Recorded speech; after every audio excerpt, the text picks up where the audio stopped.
Chapter 20. Jonathan helps David. David fled from Naioth in Ramah, and came and said before Jonathan, "What have I done? What is my iniquity? What is my sin before your father, that he seeks my life?" He said to him, "Far from it, you shall not die. Behold, my father does nothing, either great or small, but that he discloses it to me.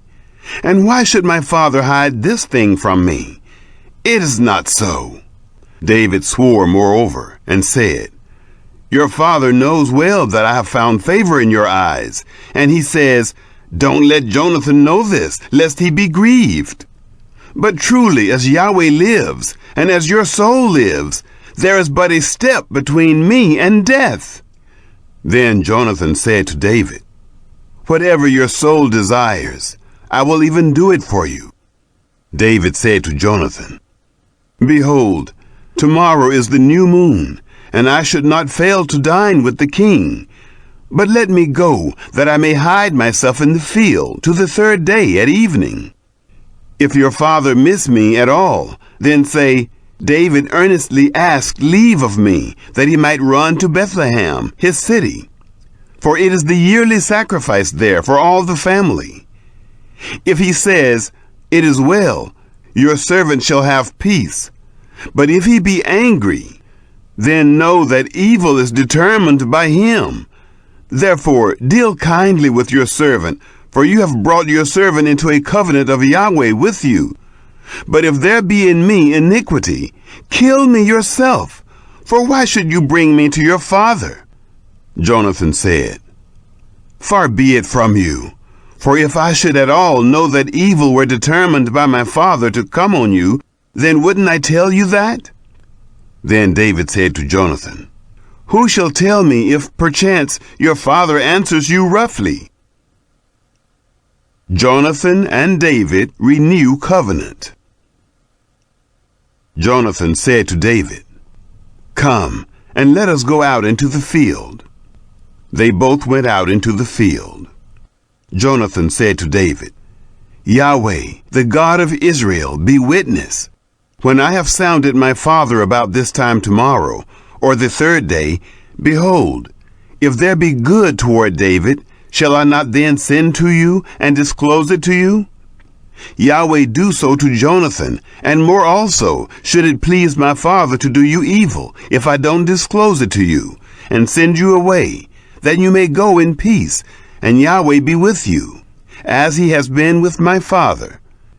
You shall not only, while yet I live, show me the loving kindness of Yahweh, that I not die, but also you shall not cut off your kindness from my house forever.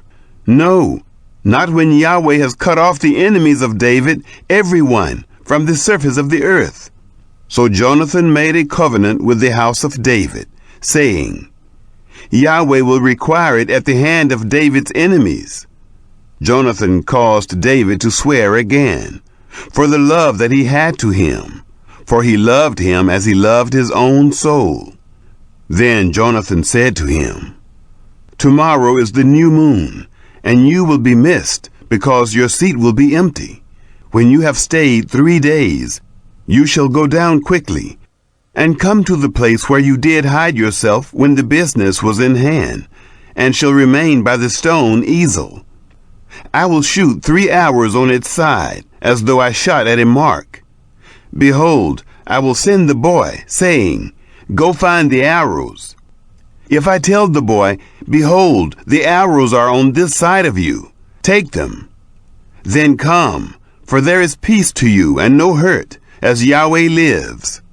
But if I say this to the boy, Behold, the arrows are beyond you, then go your way, for Yahweh has sent you away. Concerning the matter which you and I have spoken of, behold, Yahweh is between you and me forever." So David hid himself in the field, and when the new moon was come, the king sat him down to eat food.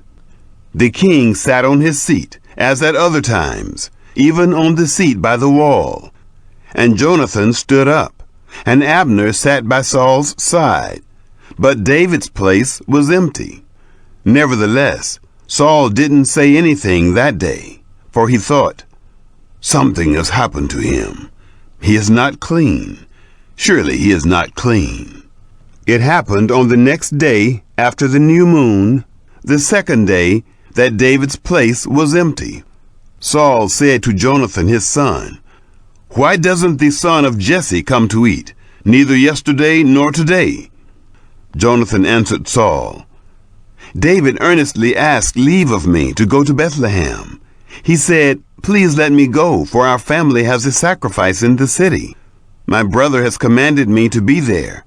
Now if I have found favor in your eyes, please let me go away and see my brothers.' Therefore he has not come to the king's table."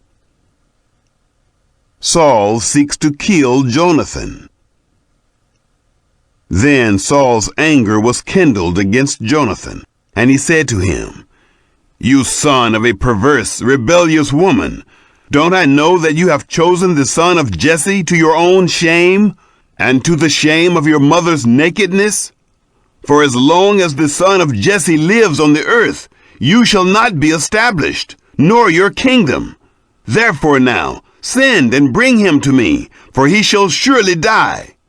Jonathan answered Saul his father, and said to him, "Why should he be put to death? What has he done?" Saul cast his spear at him to strike him. By this, Jonathan knew that his father was determined to put David to death.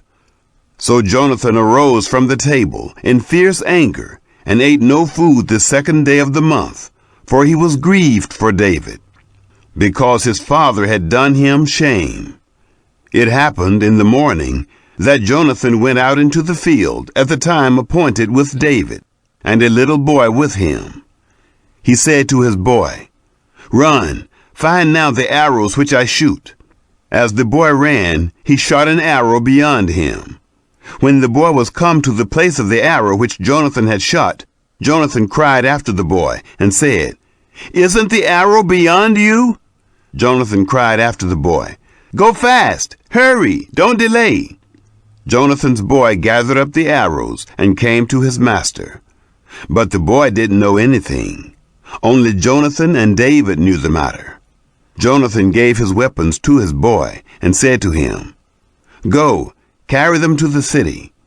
As soon as the boy was gone, David arose out of a place toward the south, and fell on his face to the ground, and bowed himself 3 times. They kissed one another, and wept one with another, and David wept the most. Jonathan said to David, "Go in peace, because we have both sworn in the name of Yahweh, saying, 'Yahweh shall be between me and you, and between my seed and your seed forever.'" He arose and departed, and Jonathan went into the city. Chapter 21. David takes the consecrated bread. Then came David to Nob, to Ahimelech the priest. Ahimelech came to meet David trembling, and said to him, "Why are you alone, and no man with you?"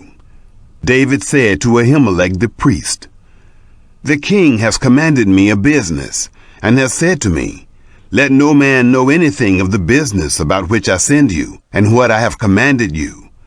And I have appointed the young men to such and such a place. Now therefore, what is under your hand? Give me 5 loaves of bread in my hand, or whatever there is present." The priest answered David and said, "There is no common bread under my hand, but there is holy bread, if only the young men have kept themselves from women." David answered the priest and said to him, "Truly, women have been kept from us about these 3 days. When I came out, the vessels of the young men were holy, though it was but a common journey. How much more then today shall their vessels be holy?" So the priest gave him holy bread, for there was no bread there but the showbread, that was taken from before Yahweh, to put hot bread in the day when it was taken away. Now a certain man of the servants of Saul was there that day, detained before Yahweh, and his name was Doeg the Edomite. the best of the herdsmen who belonged to Saul. David said to Ahimelech, "Isn't there here under your hand spear or sword? For I have neither brought my sword nor my weapons with me, because the king's business required haste." The priest said, "The sword of Goliath the Philistine, whom you killed in the valley of Elah, behold, it is here wrapped in a cloth behind the ephod. If you will take that, take it, for there is no other except that here." David said, "There's none like that. Give it to me." David flees to Gath. David arose and fled that day for fear of Saul, and went to Achish, the king of Gath. The servants of Achish said to him, "Isn't this David, the king of the land? Didn't they sing one to another about him in dances, saying, 'Saul has slain his thousands, David his 10,000s'?" David laid up these words in his heart, and was very afraid of Achish, the king of Gath. He changed his behavior before them, and pretended to be mad in their hands, and scrabbled on the doors of the gate, and let his spittle fall down on his beard. Then Achish said to his servants, "Look, you see the man is mad. Why then have you brought him to me? Do I lack madmen that you have brought this fellow to play the madman in my presence? Shall this fellow come into my house?" Chapter 22. David flees to Adullam and Mizpeh. David therefore departed there, and escaped to the cave of Adullam. When his brothers and all his father's house heard it, they went down there to him. Everyone who was in distress, and everyone who was in debt, and everyone who was discontented, gathered themselves to him, and he became captain over them. And there were with him about 400 men. David went there to Mizpeh of Moab, and he said to the king of Moab, "Please, let my father and my mother come out with you, until I know what God will do for me." He brought them before the king of Moab, and they lived with him all the while that David was in the stronghold. The prophet Gad said to David, "Don't stay in the stronghold. Depart and go into the land of Judah." Then David departed and came into the forest of Hereth. Saul slays the priests of Nob.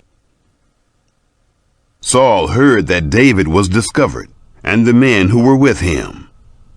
Now Saul was sitting in Gibeah, under the tamarisk tree in Ramah, with his spear in his hand, and all his servants were standing about him. Saul said to his servants who stood about him, "Hear now, you Benjamites, will the son of Jesse give every one of you fields and vineyards? Will he make you all captains of thousands and captains of hundreds, that all of you have conspired against me? And there is none who discloses to me when my son makes a treaty with the son of Jesse? And there is none of you who is sorry for me, or discloses to me that my son has stirred up my servant against me, to lie in wait, as at this day?" Then Doeg the Edomite, who stood by the servants of Saul, answered and said, "I saw the son of Jesse coming to Nob, to Ahimelech, the son of Ahitub. He inquired of Yahweh for him, gave him food, and gave him the sword of Goliath the Philistine." Then the king sent to call Ahimelech the priest, the son of Ahitub, and all his father's house, the priests who were in Nob. And they came, all of them, to the king. Saul said, "Hear now, you son of Ahitub." He answered, "Here I am, my lord." Saul said to him, "Why have you conspired against me, you and the son of Jesse, in that you have given him bread and a sword, and have inquired of God for him, that he should rise against me to lie in wait, as at this day?" Then Ahimelech answered the king and said, "Who among all your servants is so faithful as David, who is the king's son-in-law, and is taken into your counsel, and is honorable in your house. Have I today begun to inquire of God for him?